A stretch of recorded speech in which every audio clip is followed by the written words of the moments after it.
Hi, welcome to another edition of the Alan Rosenberg Show. I've got my New York hat on, and that's because I'm going to be reviewing the newest release from one of the great New York bands of all time and one of my favorites, Blondie. They have released a box set that you can see there. Sorry for the glare. Against the Odds, 1974-1982. Now, what you see here is one of multiple versions that they've released, and I give them a lot of credit because you can pretty much pick and choose which version you want.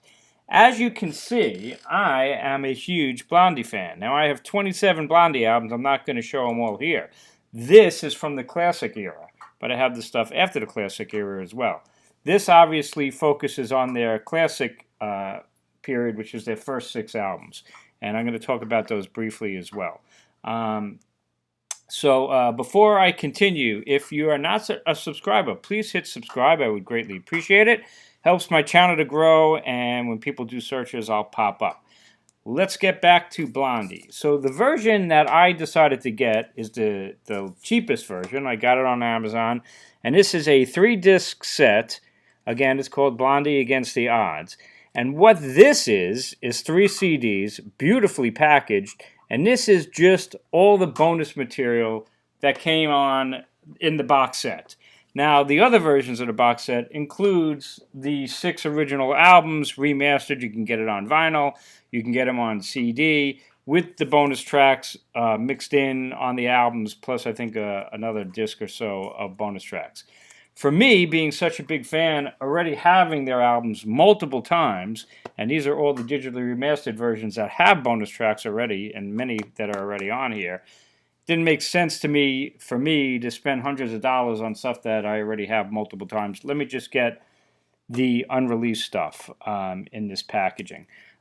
So I'll show you the package itself. Comes with a nice belly band. It shows you the tracks. Definitely kind of hard to see there, but this again is the 3 CD version just of the bonus tracks. I love the packaging. They should win some kind of an award. And the packaging on the bigger set, like the vinyl set and the CD set with the albums, is much larger. So the booklet that you have here is much, much larger. But it's the same booklet, and it's huge. They should really, I'd love them to release this in a book form, because it goes through their whole history and everything, album by album, and the producers, beautiful photographs. And then as you get towards the back, it actually goes into a track-by-track analysis, album by album. There's the Hunter, and what went right, what went wrong, and then the track-by-track analysis. The fact is, I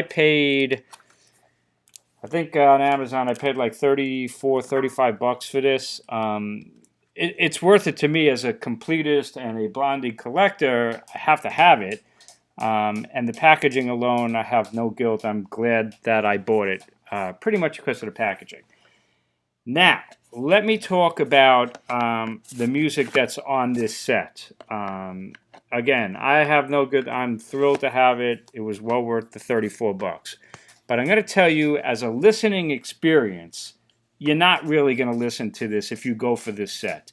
If you're not a big Blondie fan, definitely I would spend the extra money depending on your budget. It's over $100 for the CDs, $300 plus I think for the vinyl. But these first 6 albums are amazing. They're an incredible band, and I'm so glad they're in the Hall of Fame. I love these albums. The problem for me with this box, there's 52 bonus tracks on here. A big chunk of them I already have, because here's the remastered version of the Blondie album, and there's the 5 best songs that are on this box already on this. Plus, they were on the Platinum Collection, a phenomenal 2-disc compilation that came out years ago. But on the bottom, the end of disc 2, there they are again, Out in the Streets, Platinum Blonde, Thin Line, Puerto Rico, Once I Had a Love, different remixes. This what's on here, and the best stuff from these is what's on here. So I don't really need it again. Plastic Letters, also a bunch of bonus tracks. Here's the deluxe edition of Parallel Lines, bonus tracks. So very little, Auto American, The Hunter, they all have bonus tracks on here. E to the Beat, the Deluxe, and we had the DVD. So for me, I got this really as completion. Most of the stuff here, the best stuff, was already released, and that's pretty much what I'm trying to say. If you've never heard them do Out in the Streets, and there's a couple of different versions of it, but you want to hear Out in the Streets from 1975, I love it. It was on those discs already. It's back on the new one. It's phenomenal. I think it should have been on an album. In the Flesh, there's an extended intro, which is kind of neat. The private stock single mixes I've already heard and had. The last disc gets a little weird. They got some Chris Stein experimental stuff. Most of the stuff on this album is the kind of stuff you're going to listen to once or twice and file it away. I've heard all of them 5 times, which is why it took me a while to review this, because I really wanted to sink in. A really good part is the end and the last disc at the very end.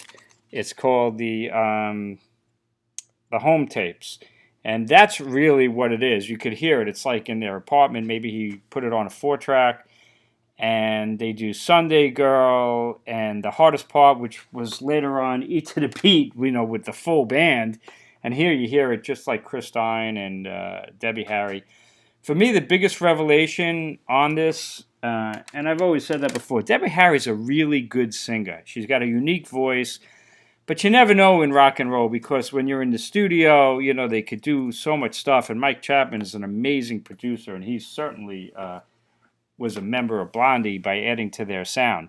But Debbie Harry, even in their home tapes, you could hear her phrasing, the way she breathes, the way that she sings, her timbre.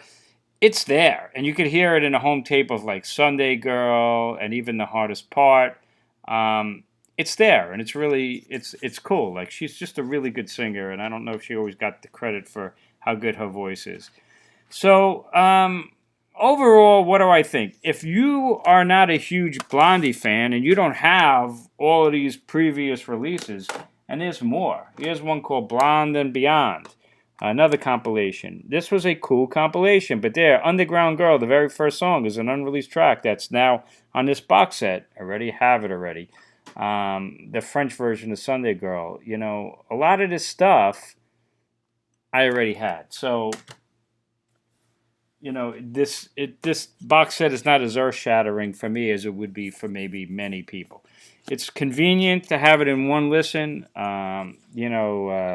You get like 3+ hours on these 3 discs, and you can go through it, and I've done it, like I said, multiple times. But now it's at this point, I'm going to file it away, and when I want to hear Blondie, I'm definitely going to be listening to, the release stuff. There's a reason why it was released. It's kind of like somebody who collects bootlegs, and I love bootlegs, and bootlegs are really, really fun to get. They're really cool. You listen to them a couple times and you kind of file them away and you feel like you're part of a club. But as far as listening to them, am I really going to be listening to this stuff that much? No. So here again, my review for Blondie's Against the Odds, 1974-1982. If you have all of their digitally remastered CDs and you have all of their albums and they sound great, do you really need to get them all over again? Not to me. I mean, the digitally remastered versions that I have that you saw are incredible. I can't see them being much better now. They already have all the bonus tracks. Don't need to get it again. But if you're a Blondie fan and you want to get some of this hidden stuff, it's worth it. But definitely go for the bigger stuff if you don't have it. But they should win some kind of award, and they probably will. The packaging is amazing. The book is amazing. The vinyl box that I don't have comes with another book with their worldwide discography. That's really cool. I'd love for them to release that to the general public. I would certainly pick that up as well. So there you go. My review of Blondie Against the Odds, 1974-1982. Thanks for being patient. I got this weeks ago, and as I said to you guys, I don't believe in rushing out and listening to an album once and reviewing it. It makes no sense. I know people want to be the first on the block to review, but the reality is, if you're going to review something, absorb it.